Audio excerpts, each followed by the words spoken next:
Bad day at the office. Absolutely nothing good to remember about what just happened at St. James Park.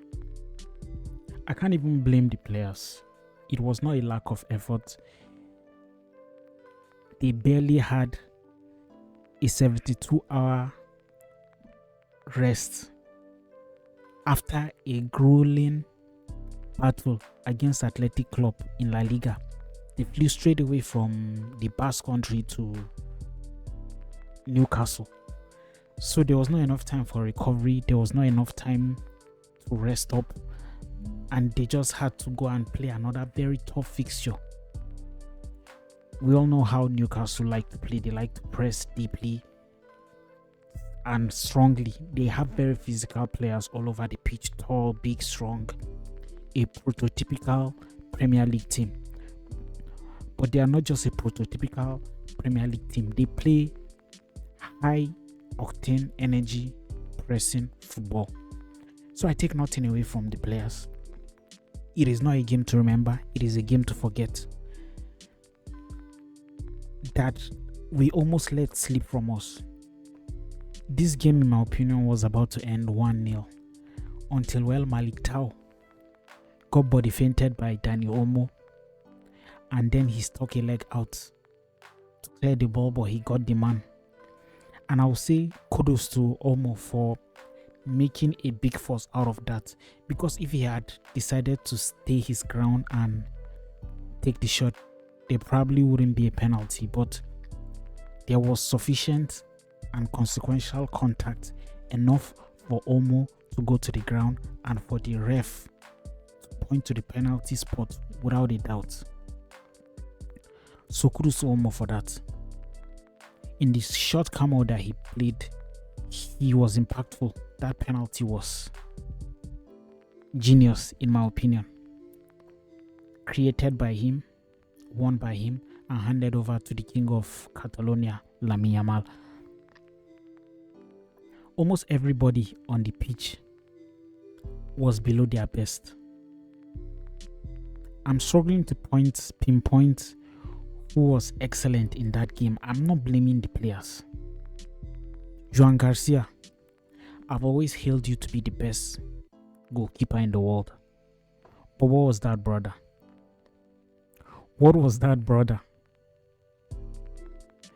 You can't give us hope that you are about to save it and then you take the ball into your net by yourself.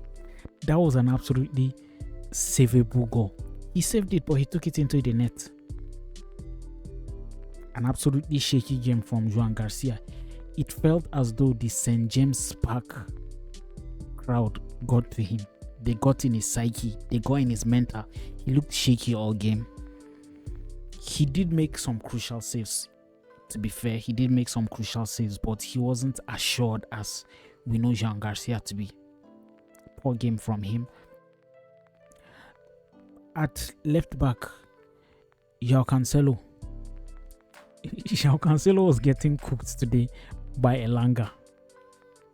Elanga really cooked João Cancelo today, to be fair.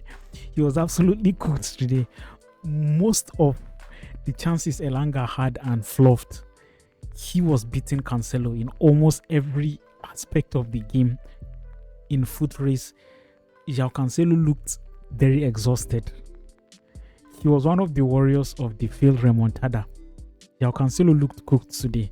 I don't blame him. He's absolutely tired. He has not had enough time to rest up and recharge his batteries. Gerard Martin is a warrior.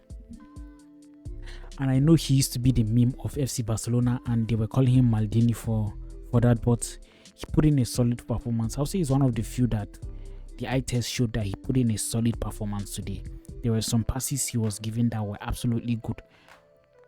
Pau Kubasi was not glittering today, but he had a fairly good game. Not too bad, but not too good either. He was there. He did what was expected of him. Araujo. Araujo was having a good game up until the dying minutes of the game in the second half. And in my opinion, he's partly to blame for the goal that Javi Barnes scored. I think there was an attack over at the Newcastle box where he had, was it cramp or something of that sort, and then he tried lying down on the pitch. He was out of the pitch, but he tried lying down on the pitch to stall the restart of the game, and the ref was like, brother, go out and stay out until I tell you to come in. And so when Newcastle started their attack, he wasn't on the pitch, and then the ref signaled him to come in.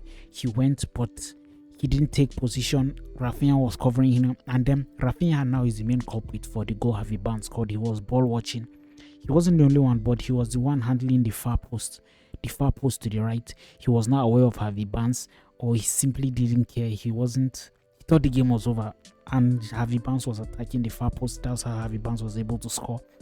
So I blame Rafinha and Araujo for the goal. Poor game from them today. In midfield, this is like the first day I'm seeing Pedri struggling to keep up with the pace of the game. To be fair, I know he's just coming back from injury. He's probably exhausted too, but he misplaced a lot of passes. He lost a lot of balls, and to be fair to him, he was being fouled a lot of times. He was the target of so many fouls, and the ref lets a whole lot of them slide.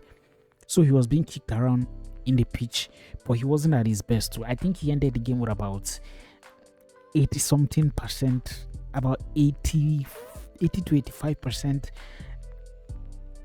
pass accuracy, which is very, very poor considering Pedri's quality and the standard he has set. He was absolutely nowhere to be found. Marc Bernal too was absolutely lost in the game today. He wasn't in it. It's probably because he's playing a whole lot of games and it's getting to his legs, and he's inexperienced. Mind you, he's still 18. It wasn't a good day for Marc Bernal. Fermin was absolutely not it today. He was losing balls. He wasn't composed. He wasn't creating anything. The midfield didn't create anything for the attack today. Lamine today, I'll say this is the first day I'm seeing Lamine very startled. He didn't attempt any dribble after the game, so he had 0 attempts on dribble. And this is like the first time in his professional career that he didn't attempt any dribble in a game. He looked exhausted too. Levy too was nowhere to be found. Rafinha is the main culprit in attack today. So many decisions were wrong from Rafinha today. He wasn't absolutely good today. He was not good enough today. Rafinha wasn't good. And I would like us to see the game and discuss it a little bit further to see who didn't make it. Like I said, Juan Garcia wasn't good today. He looked shaky. He wasn't up to his best. Yeah, Araujo was quite a good player, as I mentioned. In the first half, he played relatively well until the dying minute of the game. Now, Olmo was the one who won the penalty for us. Rashford was the one Rashford was quiet. He didn't threaten them a whole lot.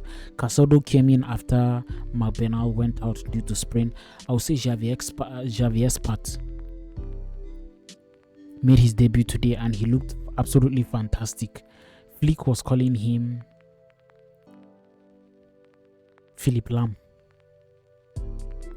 That's big praise. That's big praise coming from Flick to call a young kid Philip Lam. He was absolutely happy with the camo performance of Javier Espat, and I expect him to start against Sevilla. And to be honest, overall the team didn't do well. There's no hiding that fact. But we also have to take into account that they have not had rest.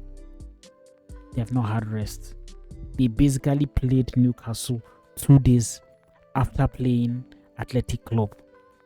And if I might add, La Liga were not fair to Barça. How would you put our fixture on Saturday night when Madrid, who are playing on Wednesday, play on Friday? And then we had to play later and we are the first ones playing on Tuesday. It didn't look fair to me. Just 2 days of recovery and then a game. Come on, it wasn't fair. To be fair to Newcastle too, they were playing around that same time, so it was not just us. Either way, great draw, levels the playing field. They will have to beat us at Camp Nou to make it to the quarterfinals. I fancy our chances there. Not a great performance once again, but I'll take the draw and then opportunity for us to reset and get ready for Sevilla. I'll leave you by saying, Vizca El Barça. I would like to know your opinion about the performance of the players today and how Hansi Flick performed, how Xavi Expert performed in the comment section. Please like this video, subscribe for more. Vizca El Barça once again. It's your boy Barça Manager.